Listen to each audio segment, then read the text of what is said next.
Hey, it's Jen from Rustic Rehabs. Do you have a kid or grandkid with some old boots laying around?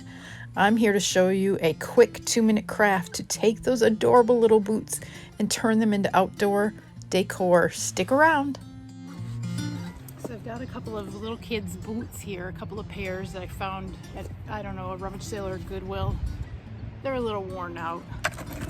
So I figured I drilled holes in the bottom. I just took my drill and drilled like 3 or 4 holes in the bottom. And now I'm taking, or to make flower pots out of them, I'm taking pieces of cement that we had from when we redid our patio a few years ago. And I'm putting some of those in the bottom here to fill it up and to give it some drainage, and also so I don't need to fill it completely with dirt. And then it'll stop it from blowing over too. Today's a good example of that. It's very gusty winds today.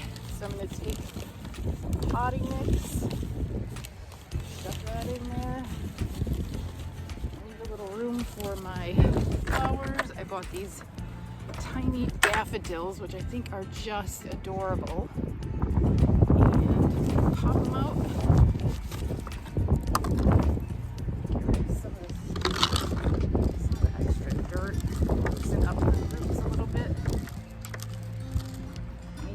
Out some of this. I got a little tugonzo on the rocks. Cement. Oh, how adorable is this?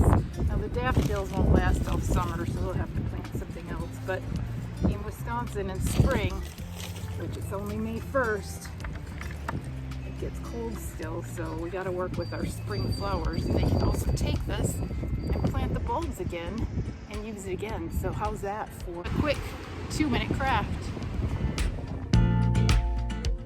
Thanks for watching. If you enjoyed this, please give me a thumbs up and hit the subscribe button, and make sure you ring the bell so you always get informed of new videos. Hit rusticrehabs.com for the little plant tags and other DIY products for fun. And check out this outtake I had to share.